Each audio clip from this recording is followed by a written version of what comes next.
जय हिंद दोस्तों।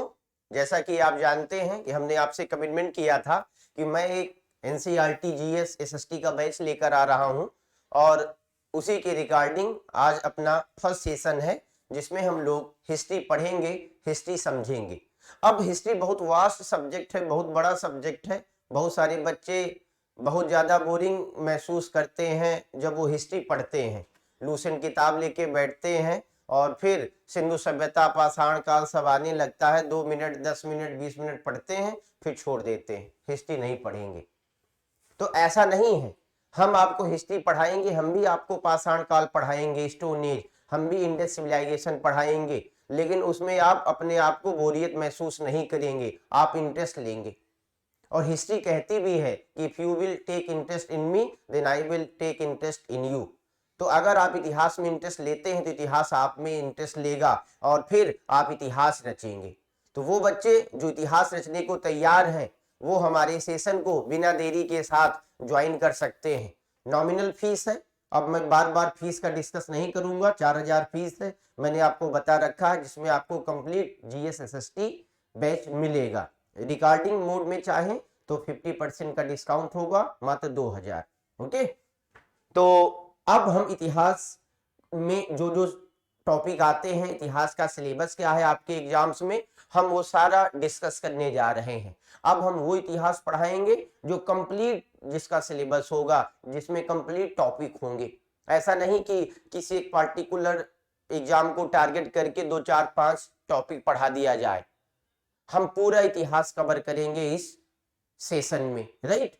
तो अब आप बोर्ड पे ध्यान रखिए, इसका पीपीटी भी, पीडीएफ भी आपको डिस्क्रिप्शन में मिल जाएगा। ओके, पहला टॉपिक देखिए, स्टोन एज, पाषाण काल।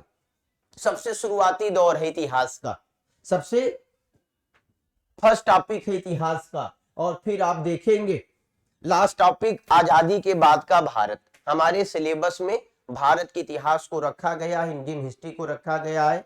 और Indian history is divided in 3 segment, ancient, medieval and modern. प्राचीन इतिहास, मध्यकालीन और आधुनिक इतिहास, ये भारत के इतिहास का विभाजन है। क्लियर। और हम लोग शुरू करेंगे, स्टार्ट करेंगे स्टोन एज से, पाषाण काल से, और देश की आजादी तक आएंगे। तो इसमें बहुत लंबा समय लगेगा आज पाषाण काल से लेकर देश की आजादी तक पहुंचने में। लेकिन एक दिन हम देश को आजाद करके रहेंगे, एक दिन हम आजादी प्राप्त करके रहेंगे। अब बोलेंगे आप कि नहीं ऐसे कैसे सर, हम तो आजाद हो गए हैं, है ना, ऐसी कैसी आजादी। तो आपको हम उस दौर में ले जाएंगे जहां आपको लगेगा कि वास्तविक रूप से हम इतिहास में खो गए हैं। और जब इतिहास में आप खो जाओगे, इतिहास की समझ पैदा हो जाएगी जब आप इतिहास रचोगे। ओके, तो पहला टॉपिक क्या है, अभी रफली हम केवल टॉपिक के नाम बता दे रहे हैं आपको। आप चाहे अभी भी नोट कर सकते हैं, आप चाहें तो आप पीडीएफ भी ले सकते हैं। तो पहला टॉपिक क्या है, स्टोन एज, पाषाण काल। मानव का एक ऐसा समय था जब मानव के जीवन में स्टोन्स का बड़ा रोल था, पत्थरों का बड़ा रोल था। तो वो टाइम क्या कहलाता था, स्टोन एज, पाषाण काल। जैसे आज का समय साइंस एरा कहा जाता है, वैज्ञानिक युग कहा जाता है, विज्ञान का युग कहा जाता है।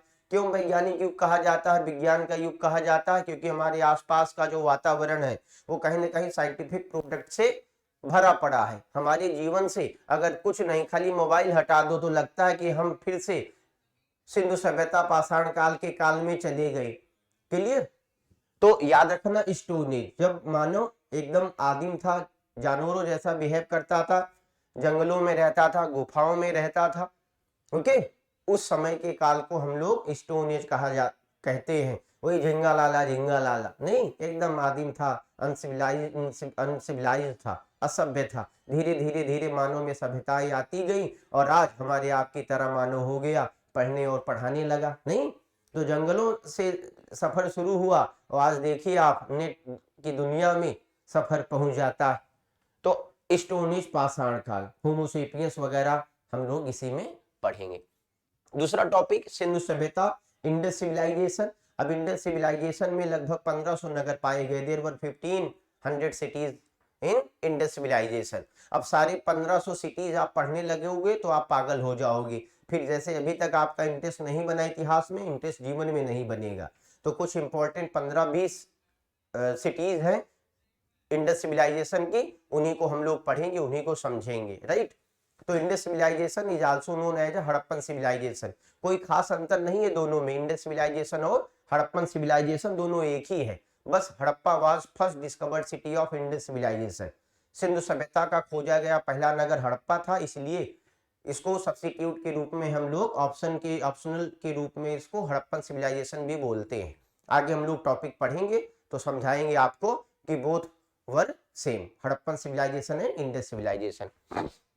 Next one is that Vedic period, Vedic culture. तो वैदिक संस्कृति या वैदिक काल क्या है, तो इसमें आप देखोगे वेदों के बारे में प्रश्न पूछा जाएगा, इसी काल में वेदों की रचनाएं होंगी। तो वैदिक काल में हम लोग मोस्टली जो 4 वेद रचे गए, ऋग्वेद, सामवेद, यजुर्वेद, अथर्ववेद, उनको पढ़ेंगे, उनको समझेंगे, उनसे आने वाले प्रश्न को पढ़ेंगे, समझेंगे, और आप देखोगे इसमें एकदम आप पंडित हो जाओगे। ओके, जैसे लोग होता ना जन्म से पंडित, तो आप देखना आप कर्म से पंडित हो जाएंगे। Okay, fourth topic is that religion of 6th century BC, 6ठी शताब्दी ईसा पूर्व के में आप देखोगे जैनिज्म और बुद्धिज्म जैसे 2 बड़े धर्मों का उदय होगा। जैनिज्म और बुद्धिज्म, बहुत बार प्रश्न पूछा जाता है, कई बच्चे बेसिक नहीं समझ पाते हैं कि पहले जैन धर्म आया या पहले बौद्ध धर्म आया। 99.99% बच्चों का आंसर होता है कि सर पहले बौद्ध धर्म आया। गलत बात। तो पहले जैनिज्म आया, माना मैंने, मैं मानता हूं, आपको भी मानना पड़ेगा, you have to accept it that Mahatma Buddha पहले आए, Mahatma Buddha came first, then after Mahavir Swami came in the history of India. लेकिन महावीर स्वामी से पहले भी जैनिज्म चला आ रहा था, ही वाज 24th या लास्ट तीर्थंकर of Jainism, so Jainism was older than Buddhism, right.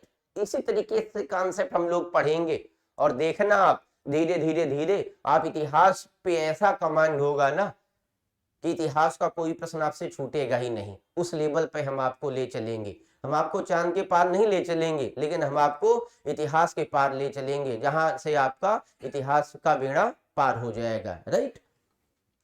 Next, Magadh साम्राज्य। अब आप देखोगे भारत में, बिहार में मगध साम्राज्य का उदय होगा। ओके, अब पूछता है बार बार मगध साम्राज्य में कितने वंश आए, कितने वंश, तो आपको बताएंगे, आपको पढ़ाया जाएगा हर्यक वंश, शिशुनाग वंश, नंद वंश, और इसी नंद वंश पर ओवरटेक करेगा मौर्य वंश, चंद्रगुप्त मौर्य, और ही फाउंडेड मौर्यन एम्पायर। तो नंद वंश की समाप्ति कर मौर्य वंश स्थापित हुआ। तो एक क्रोनोलॉजी आपको समझते रहना है। क्रोनोलॉजी अगर आपके माइंड में सेट है ना, अगर आप मैपिंग बढ़िया करते हैं, अगर आप क्रोनोलॉजी आपकी बढ़िया है, तो इतिहास में मैक्सिमम नंबर आप गेन करेंगे। तो हमारा यही प्रयास रहेगा, माइंड मैप के जरिए आपके माइंड में इतिहास को सेट कर दिया जाए, ताकि इतिहास के प्रश्न आपके माइंड से छूटे ना, और एक कॉन्सेप्ट आप अपने माइंड में बना पाए इतिहास को लेकर। तो मौर्यन साम्राज्य, अच्छा इसी बीच में आप देखोगे सिकंदर का भी आक्रमण होगा, इसी बीच में आप देखोगे अलेक्जेंडर भारत पर आक्रमण करेगा, सिकंदर आक्रमण करेगा। तो पूछता है बार बार एग्जाम में कि जब मतलब सिकंदर का समकालीन कौन था, who was contemporary of Alexander. तो उसमें आप देखोगे कि सिकंदर का समकालीन चंद्रगुप्त मौर्य भी है, सिकंदर का समकालीन घनानंद भी है। Who was Ghananand? Ghananand was last king of Nand dynasty. तो नंद वंश शासन कर रहा था जब सिकंदर ने भारत पर आक्रमण किया था। याद रखना, आप जानते भी होंगे 326 ईसा पूर्व में 326 बीसी में बैटल ऑफ हाइडेस्पीज हुई, बैटल ऑफ झेलम हुआ, बैटल ऑफ वितस्ता हुआ, जिसमें राजा पोरस की पराजय होती है। तो ये पूछा जाता है कि कौन समकालीन था, तो चंद्रगुप्त मौर्य भी समकालीन है और घनानंद भी है, लेकिन शासन कौन कर रहा था? घनानंद। उस समय राजा नहीं था चंद्रगुप्त मौर्य, चंद्रगुप्त मौर्य बाद में राजा बनता है, राइट।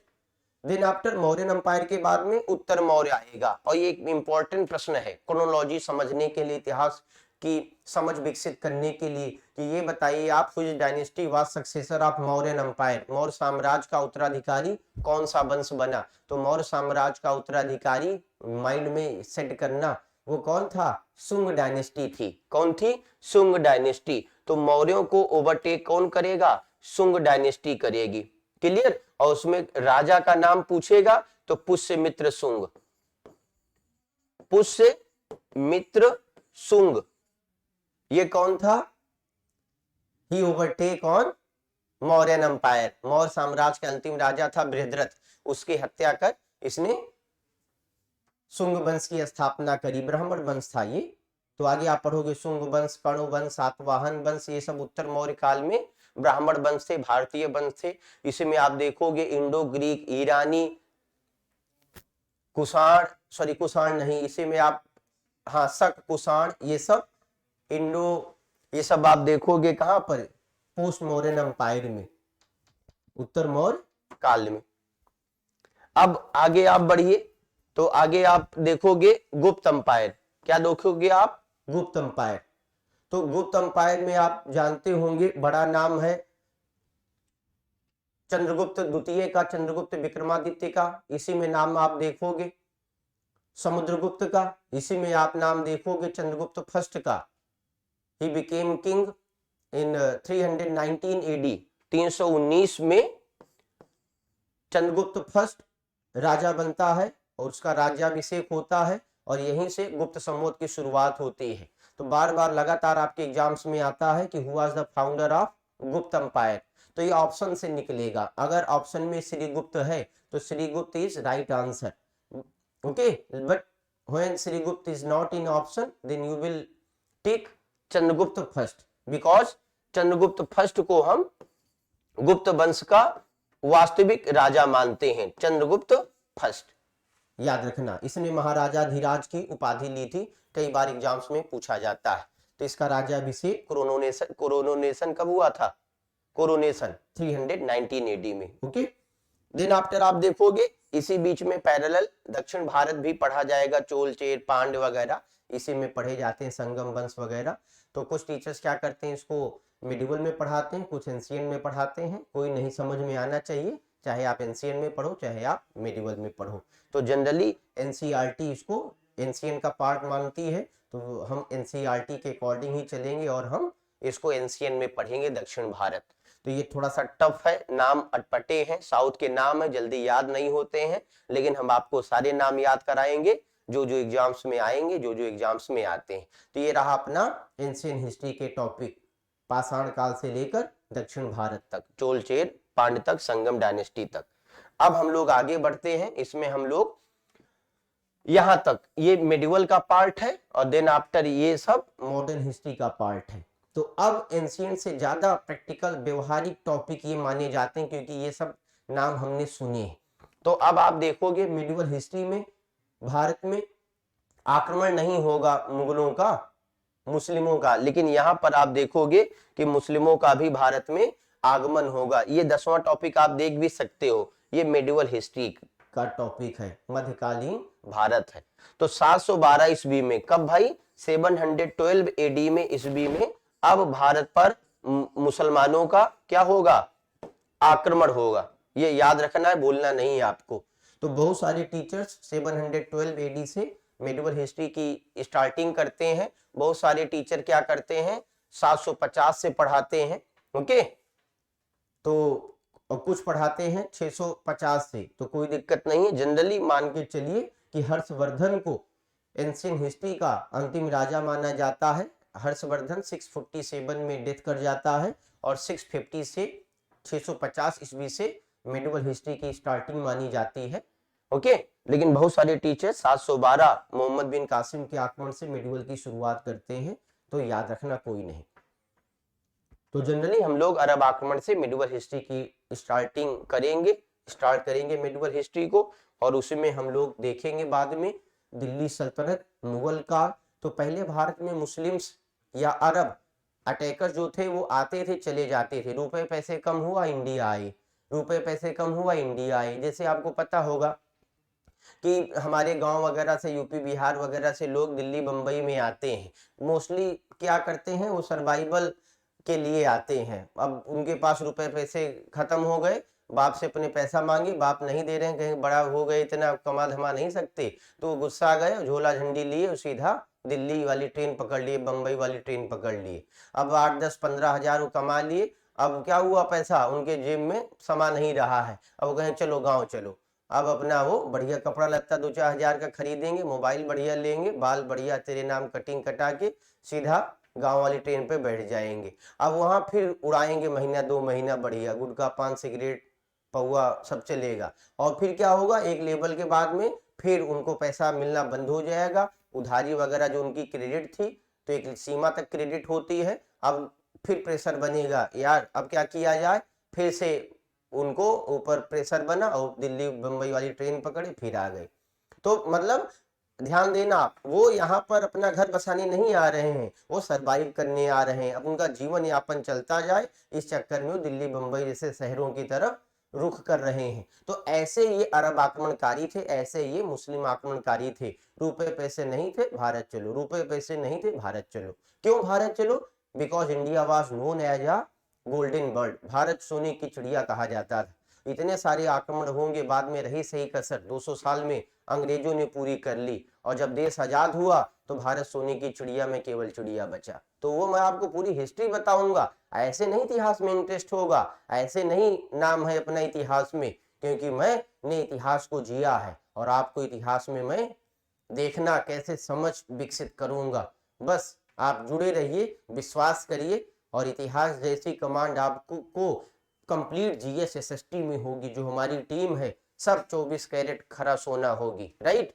तो जैसे आपने हम पर विश्वास किया, आप एक बार हमारी टीम पे भी विश्वास करिए, और हम आपको जीएस के पार ले चलेंगे, एग्जाम के पार ले चलेंगे। ओके, चलिए भावनाएं समझे। तो दिल्ली सल्तनत, तो दिल्ली सल्तनत तो आप देखेंगे मोहम्मद गोरी मर जाएगा 1206 में, और 1206 में गोरी के मरने के साथ ही उसका जो गुलाम था, उसका जो दामाद था सन इन लॉ कुतुबुद्दीन ऐबक, उसने भारत में दिल्ली सल्तनत की स्थापना करी, और फिर सिलसिला शुरू हो गया, कारवां शुरू हो गया। अब आप देखेंगे इसी क्रम में भारत में दिल्ली सल्तनत में 5 वंशों ने शासन किया, गुलाम वंश, खिलजी वंश, तुगलक वंश, सैयद वंश, लोदी वंश।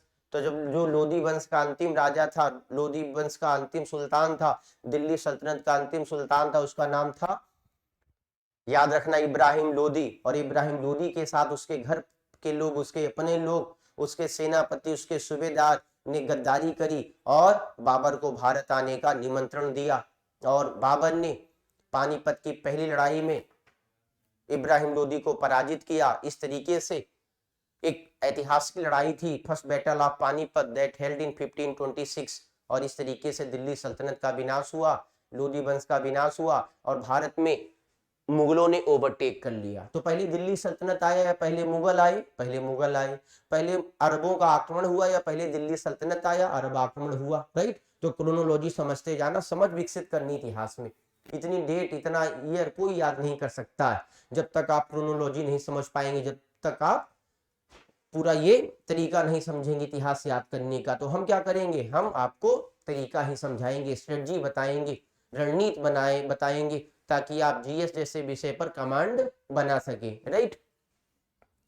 और उसके बाद में आप देखोगे भारत में भक्ति सूफी आंदोलन शुरू होगा। ओके, भक्ति सूफी आंदोलन, इस्लाम में जो कट्टरता थी, कहीं कहीं बहुत ज्यादा फेनेटिक जो रिलीजन था, उसमें कट्टरता को सूफी आंदोलन के द्वारा समाप्त किया जाएगा। अब भक्ति संगीत, कव्वाली, भजन कीर्तन, ये सब भी शामिल होगा, किसमें? इस्लाम में। तो अब धीरे धीरे धीरे भारत में इस्लामीकरण शुरू होने लगेगा। अब भारत में लोग इस्लाम के भी संपर्क में आएंगे। अभी तक इस्लाम की जो बुराइयां थी वो लोग समझते थे, अब इस्लाम की अच्छाइयां भी लोगों को समझ में आएंगी, तो तेजी से इस्लाम का प्रचार प्रसार भारत में होने लगेगा। ओके, अब फिर उसके बाद आप देखोगे अंग्रेज तो भारत में आ ही चुके थे। अभी पूछा गया प्रश्न है कि when east India company was established, who was the Mughal emperor, who was the Mughal बादशाह। तो लोग कंफ्यूज हो जाते हैं, तो आप दिमाग लगाइए, 1600 एडी में ईस्ट इंडिया कंपनी एस्टैब्लिश हुई, और उस समय भारत में राजा कौन था? अकबर था। उस समय महारानी कौन थी? तो याद रखना, एलिजाबेथ फर्स्ट थी। उन्होंने तो 15 साल का लाइसेंस दिया था, समय के साथ रिन्यूएबल करती चली गई, क्योंकि उनको कंपनी से फायदा था, राइट।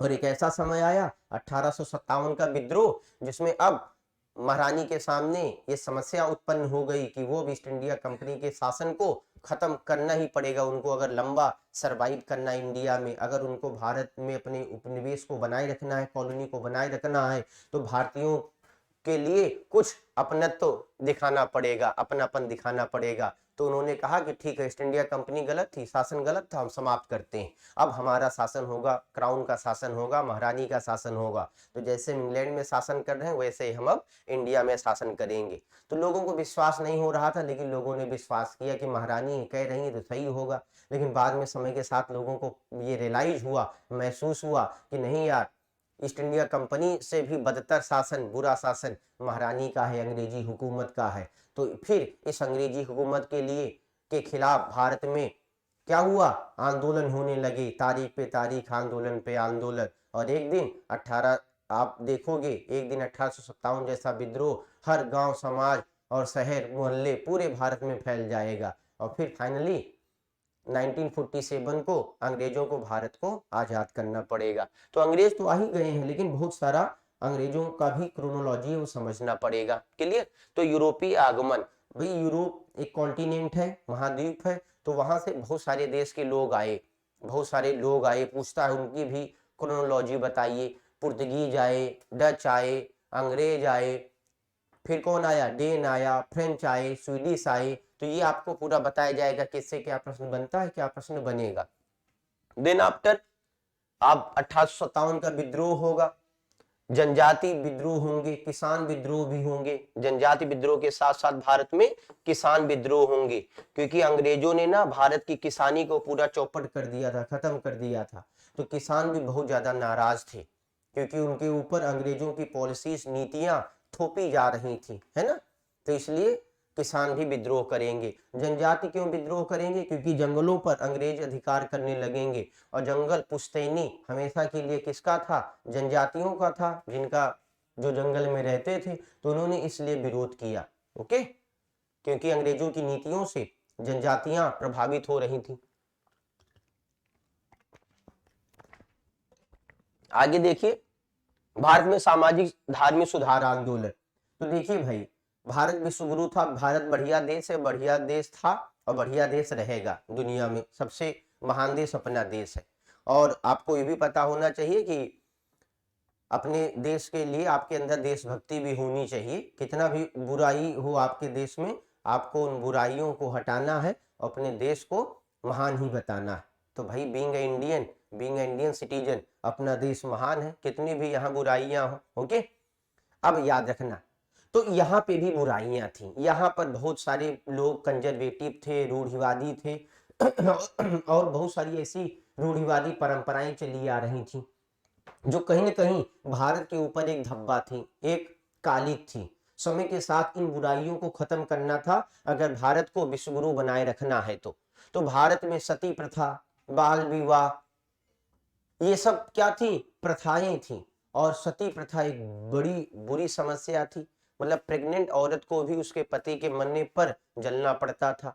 किसी के गोद में बच्चा है, महीना, 2 महीना, 4 महीना का, तो पति के मरने पर, हस्बैंड की डेथ पर उसको भी जलना पड़ेगा। बड़े पैमाने पर चाइल्ड मैरिज हुआ करती थी। तो 10-12 साल की अगर कोई बहू है तो उसको भी क्या करना पड़ेगा, हस्बैंड मरा तो जलना पड़ेगा।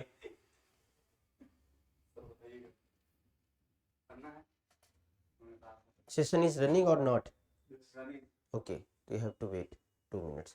Okay, तो याद रखना, ये भूलना नहीं है आपको। तो भारत में इन बुराइयों के खिलाफ क्या होगा, जो इंटेलेक्चुअल लोग होंगे, जो बौद्धिक लोग होंगे, वो क्या करेंगे, आंदोलन करेंगे। तो पुनर्जागरण शुरू हो जाएगा, रेनेसा शुरू हो जाएगा, रेनेसेंस आ जाएगा, रेनेसा, पुनर्जागरण, ओके।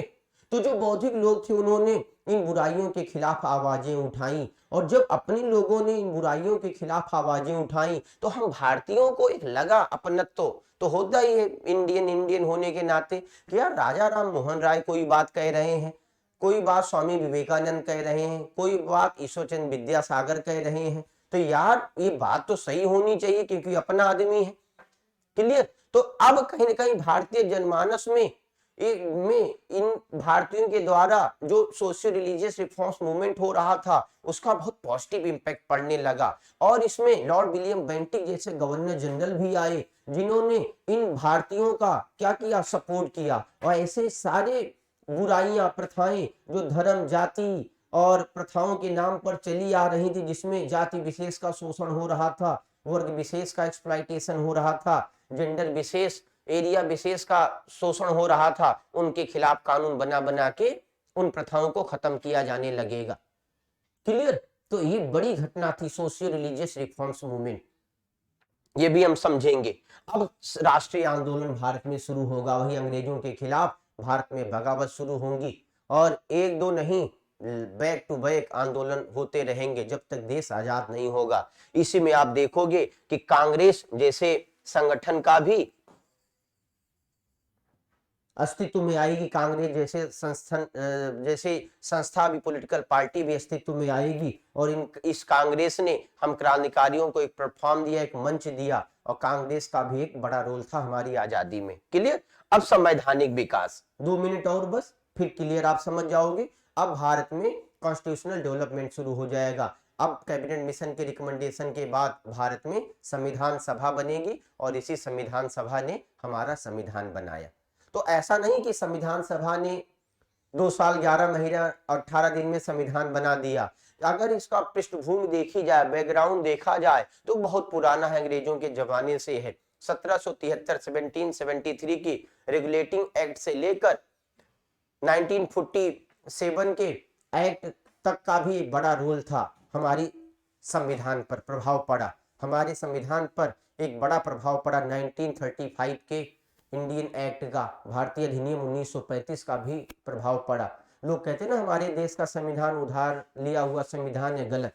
हमारे संविधान का 2/3 भाग, 3 हिस्से में 2 हिस्सा 1935 के अधिनियम से लिया गया है। ये एक हिस्सा दूसरे देशों से अच्छी अच्छी बातें कॉपी की गई, राइट। तो संवैधानिक विकास पढ़ेंगे हम लोग। आजादी के बाद का भारत, तो आजाद हो गया भारत, भारत में बहुत सारी समस्याएं हुई क्योंकि भारत को अंग्रेजों ने गरीब कर दिया था। अब हमारी सरकार आई, हमारा देश था, तो धीरे धीरे बहुत सारे कानून बनाए गए, बहुत सारी पॉलिसीज लाई, सरकारी योजनाएं आई, जिससे भारत अब मजबूती की तरफ बढ़ने लगा। सुना होगा शाइनिंग इंडिया, तो अभी भी शाइनिंग इंडिया ही चल रहा है। अभी भारत अमेरिका को नहीं पीछे कर सकता है, भावनाएं समझें आप। लेकिन हमें अपने देश को फिर से विश्वगुरु बनाना है और दुनिया में सबसे ताकतवर भारत हो, सबसे अग्रणी भारत हो, ये हमें और आपको सामूहिक प्रयास करना होगा। क्लियर? तो इसी में आप देखेंगे वो सारी सरकारी योजनाएं जो भारत को मजबूत करेंगी। ओके, तो ये रहा हमारे इतिहास का सिलेबस। आगे हम लोग पॉलिटी का भी सिलेबस डिस्कस करेंगे और हमारा सेशन अब कंटिन्यू चलता जाएगा रोज। तो आप कोई अगर आपकी डाउट्स हैं, क्वेरीज हैं, तो ये नंबर पे आप संपर्क कर सकते हैं और आपकी जो क्वेरीज हैं वो क्लियर कर दी जाएंगी। थैंक यू सो मच आज के लिए। जय हिंद, जय भारत।